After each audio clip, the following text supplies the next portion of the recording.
Welcome back, everyone. It's that time. We are here with the weekend edition of the Cabral concept. We refer to it as our Cabral HouseCalls, where hopefully I get to come into your home for just a few moments, share with you some Q&A from the community, which I really think that we could all benefit from. So one, I love hearing all the questions that come in. And when I see these repeat questions kind of over and over, yes, I always kind of refer back to you or to previous shows, but I know that this is something that our community, they really want to know about. And it's from people, again, all over the world. So we work with people literally in, all over the world, and we actually ship labs and protocols to 27 countries around the world too. And again, if you ever want to learn more about the practice, you can just find that at stevencabral.com / if you go to /shop, it'll just take you over to Equalife, so you can just do that. So again, we're here to help. That's the bottom line. We have an amazing health coaching team. We have people that answer your questions on social media, in the comments, in our private Facebook group, everywhere that you could possibly imagine. And that's us just trying to do our best to get good information out there, because the bottom line is we need to combat a lot of not so good information. And so what we try to do is just share with you what we know to be true without any hype, without any marketing behind it or anything like that. And just, again, the next step. And so you can always choose the protocol, the practitioner, whatever works for you, but you need to know where to start. And that's what the Cabral HouseCalls are hopefully all about. All right, so having said that, let's get into the show. We are about 12 weeks behind in your questions. So as always, if you want to get your question answered and not wait 12 weeks for me to answer it on the show, just write in at cabralsupportgroup.com, and they'll hopefully get to you the same day. All right, let's dive in. First question is from Richard. Richard says, "Hi, Dr. Cabral. I've recently been looking for a new blender, and it seems like, much to my surprise, all the decent premium or high-end blenders have a plastic jar. After some time of doing research, I decided on purchasing the Ninja, but then I found out that the jar is made of a particular, the blender is made out of plastic. This is really concerning to me because something that I use every day, I don't want to be ingesting chemicals from the plastic. I know a lot of these blenders claim that the plastic is BPA-free, but from what I understand, when BPA is not used, they use other chemicals that are just as bad, if not worse, than BPAs. I also mix in hot water from my morning smoothies to warm them up, since I use a lot of frozen fruits, so that would make things more problematic. I also use hot water to clean the blender, since sometimes there are stains I need to remove. Are these legitimate concerns? Would love your thoughts on potential alternatives." All right, happy to help in two regards. One, I totally agree. All we do is go from one bad plastic to another bad plastic. This one just contains maybe less of the bad, such as BPAs. The bottom line is this: when you heat plastic, it becomes a problem.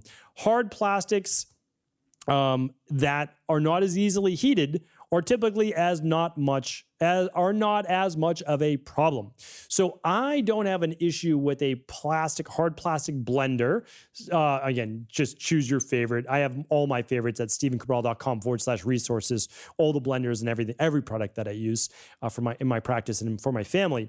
So the bottom line is this: when you're putting hotter water in with a blender with ice, like frozen fruit, honestly, I don't think it's going to get it up to like hot. Maybe it is, maybe it's not. You can definitely use like warm to hot water. You just can't put them in your dishwasher. So I feel comfortable with washing it with soap and water, or for the most part, I mean, it's just me. I use hot water. I kind of rinse it around, maybe a little bit of soap and sponge in there, but I use it right away with a little spray nozzle, and I get it all out because I don't want to soap my blender.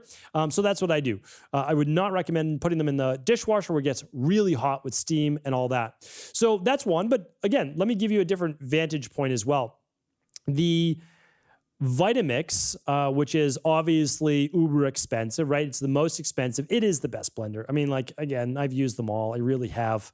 My Blendtec blew up. Literally, it shot out a piece of plastic when a frozen banana hit it. It was right at my stomach height. It'd be right where my daughter's literally face and eye were. It was not a good scene. So, and it literally just shattered out probably a bigger than a quarter size piece. The Vitamix is my pick. And again, I have no affiliation with Vitamix. So that's that. And Vitamix makes an aluminum blender. So a stainless steel one. Sorry, not aluminum, stainless steel. So if you want one that you're not going to get any plastics, go with the stainless steel Vitamix. All right, next up is Kristen. Kristen says, "Hello, I've learned and been helped so much through you." Oh, thanks, Kristen. After a virus or after the virus, my chest feels so much pressure. I went to a cardio doctor and it all checks out.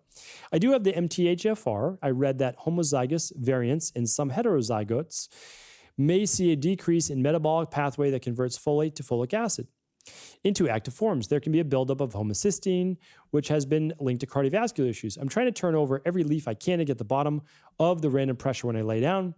Is it possible they are related, or is there another connection? I've done 5-year protocols within a year, and I feel significant improvement, to which I'm so grateful for you and your staff. Thank you, Kristen. I appreciate that. I'm really glad that you are feeling better. So here's the thing. MTHFR is the methylene tetrahydrofolate reductase. Basically, we look at what are called the single nucleotide polymorphisms, the SNPs. You don't have to worry about any of those words. They're not going to be on a quiz. Homozygous means that you have 2. You received 1 mutation from each parent. Heterozygous means you received 1 from 1 parent. So when you have this, you don't convert over not just Bs, but mainly it's folate. B6 and B12 are part of that as well. It's important to look at it for methyl factors like methylcobalamin, B12. But let's just talk about methylfolate. So it's true. If you're heterozygous, well, you're about like 30%, they say, occluded, which means you don't convert about 30% as well. And then with homozygous, it's somewhere around 2/3 to 70%. Now, that again, I can't, I have to give my line here. I cannot provide you with any medical advice, medical treatment plans, medical cures, medical diagnosis on this podcast, nor would I. That is for the realm of conventional medicine only. All right. So, the thing is, I think, speaking as someone with MTHFR, I think that we oftentimes give it too much credit. If you look up MTHFR on stephencabral.com/podcast, you'll see I've talked about it many times. It's never the thing. It's part of the thing, but it's never the thing, right? So if you're using something like the daily nutritional support or the daily activated multivitamin by Equalife, we formulated it so you get all of your methyls. You get your methyl donors. You're good. You're good. If you need to add more, you can use an activated B complex at lunch and at dinner. And then for sure, then it's not going to be an issue, right? That's it. You're literally giving yourself the methylated folate, the methylcobalamin, the trimethylglycine, right? So if you're worried, again, I can't provide medical advice, but certainly daily nutritional support and an activated B complex. Those are 2 of our most popular products. People use them all the time. And so do I. So does my wife. So do my kids, right? So we all use them. And that's that. So what do you want to be looking at? Well, you want to check out my podcast on the virus at stephencabral.com/podcast. Check out the shows on long COVID, even if you don't have it, or any of the other issues that are related to inflammation. We need to rebalance that inflammation overall. So you can run something like the Big 5 Labs or the starter kit, something like that. Look at where the imbalances are. Begin to work on how the rain barrel overflowed, and that this virus then is actually now expressing a greater amount of the inflammation that may have been right below the rain barrel before it overflowed, right? So if you haven't read the rain barrel effect, read the rain barrel effect and run the labs, or just begin the daily foundational protocol, level 2 or level 3, with the immunity protocol. Again, I'm not providing any medical advice. It's what I would do for me or someone that I just got this much information for, okay? All right, Darren's up next. Good day, Dr. Cabral. I see in Ayurveda, I think it's Ayurvedic Practitioner, they extol the benefits of ghee. I use it, but recently started looking at the nutrition facts label, and all the grass-fed New Zealand-based ghee brands I've seen say they contain some trans fat. Is pure grass-fed ghee a trans fat concern? If ghee has trans fat, why is ghee called healthy? Or is it a misconception given New Zealand is often touted as favored by nature when making milk? With the climate, soils, plentiful water, generate an ideal environment for growing healthy grass. In New Zealand, livestock access open pasture year-round, meaning space to roam and follow their natural affinity outdoors. Care to make us understand. Thank you. Okay, yeah, happy to help. So first and foremost, Ayurveda did what Ayurveda had at the time. And ghee was one of those things that was nourishing for the body. It was also good for the liver. It can help with malic acid. There's a lot of benefits to ghee, but it doesn't mean that you need to use it. So again, just because Ayurveda recommends something doesn't mean that everybody needs to use it. You can, or you may not want to. I think ghee is a much healthier option than regular butter. I think the best place to get ghee is probably New Zealand from grass-fed, grass-finished cows. Now, it doesn't mean you can't get it from the US. I also think a goat-based version of it is great. I think there is trace amounts of trans fat, and you're going to get that some from nature as well. So I don't think they're probably doing anything wrong. The way that you make ghee is basically you're going to heat down butter, grass-fed butter, and then you're going to scoop off the solids, and what you're left with is the clarified butter. Ghee is clarified butter. So that's that. And I mean, that's what you're looking at with ghee. So then it's your choice to decide to use ghee or not. Although I think ghee is great and I do use it in my household, I'm a bigger proponent of olive oil or maybe even some avocado, or just using the avocado itself instead of the avocado oil. I believe monounsaturated fats are absolutely the way to go. However, if you're using it for cooking, you can make an argument, but definitely check out the healthiest oil for cooking. I did a podcast on that at stevencabral.com/podcast, and I think you'll be surprised at what it was. And again, if you don't want to listen to the show, I would listen to the show though, because when I was doing the research, again, I do the research from an unbiased perspective, and lo and behold, it was olive oil. You might say, how could it be olive oil? Olive oil is not a saturated fat. That means it's going to break down faster than a saturated fat because it's a monounsaturated fat. Listen, I get it. I understand. I go by the research. Here's why. It contains oleic acid, a powerful antioxidant, which does what? Prevents oxidation. So there you have it. Now you can check out the research on the show as well. So hopefully that was helpful. And there you have it. All right, Lori's up next. I'm considering enrolling in your certification program at the Integrative Health Practitioner Institute.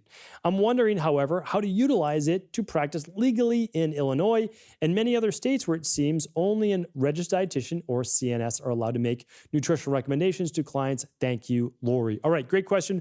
We have clients that practice basically in every state. What does that mean? Well, we have actually 2 attorneys that provide advice to the integrative health practitioners.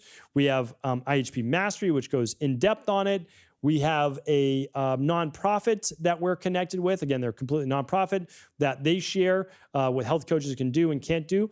And so you have to understand, in just some states, you're not allowed to give personalized recommendations, meaning like you can't tell them what to eat for every specific meal. But providing healthy guidelines is typically okay for absolutely every state. And you can use the IHP handouts and the Equalife handouts and the Equalife protocols, if you choose to, that were designed by medical doctors, and registered dietitians. So it's your choice. So we make it very straightforward for you.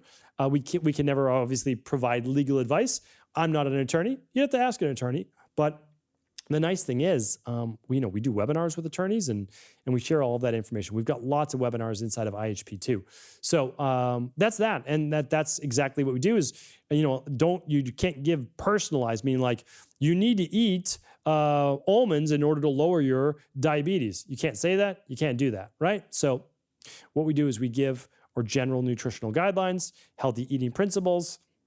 We give you those through IHP. We give you them through Equalife as well if you decide to use Equalife protocols. All right. Hazel's, and again, Lori, you can always get on the phone with someone as well. It's completely free, no obligations.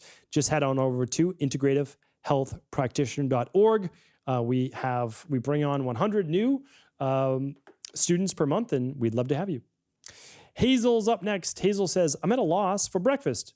I have high oxalates, a latex allergy, and spontaneous urticaria and dermographia. I am following your Mediterranean diet. Many thanks. I listen to all your podcasts. All right. Well, again, I totally understand. We work with people with the worst health-based issues. So we're talking about high oxalates. We're talking about latex-based allergy.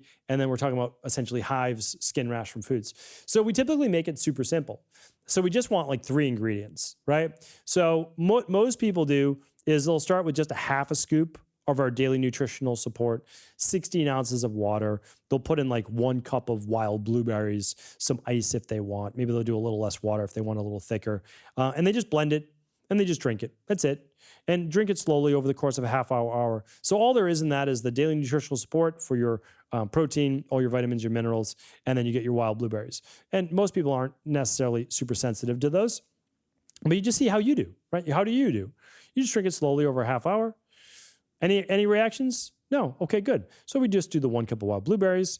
We now are at 1 scoop of the DNS. Any reaction? No. Okay. So we're just going to keep going by half a scoop till we get our 2 scoops of daily nutritional support. If at any point you had a reaction, you just go back down to the safe one for you, which might be 1 scoop when you go to 1.5, or you're fine at 1.5 scoops, but then when you go to 2, it's too much. Okay, you stay at 1.5 for another week. Try it again another week. Did it work? No, it didn't work. Okay, stay at 1.5.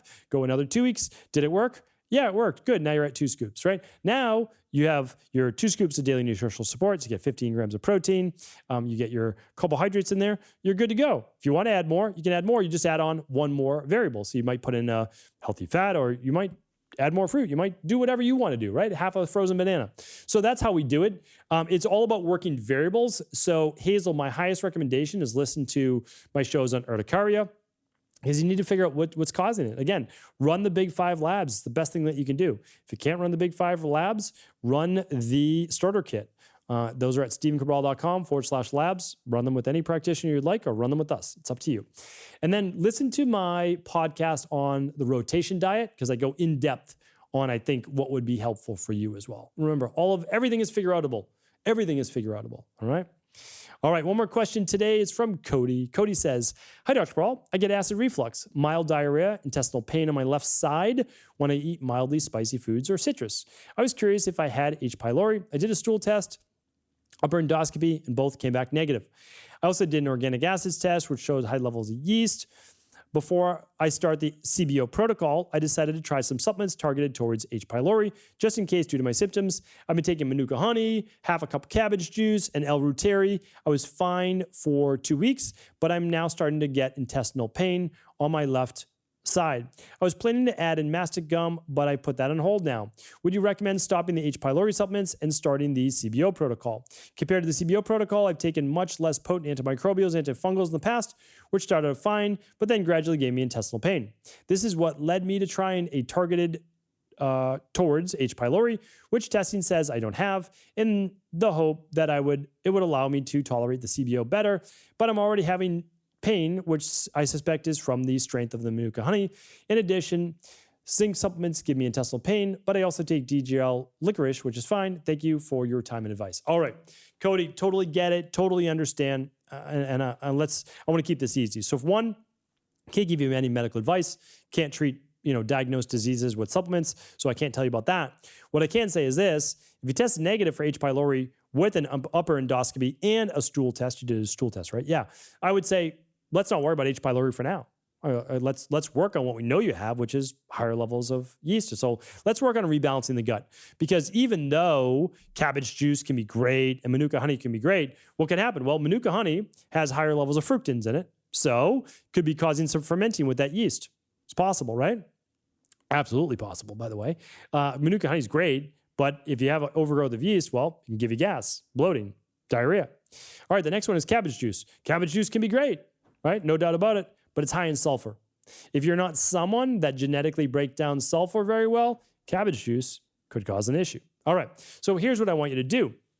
Again, I'm not giving you any medical recommendations. Here's what I would do, I should say. I would begin the CBO protocol exactly as stated. It's worked for, I don't know, at least 10,000 people, and I would love for you to give it a go. Here's what happens though. If you ever feel like you're taking a step back, first check to see, did I introduce any new foods over the last 3 days? If I did, take that food out, right? Because most likely it's food-based. We give you, though, a specific nutrition meal plan to follow with the CBO, which is very, very helpful because we take away a lot of those fermentable-based foods. Next, we add in very specific nutrients that I've formulated in my practice for more than a decade. That's how I came to this. It didn't happen overnight. It happened with working with thousands and thousands of people with gut issues.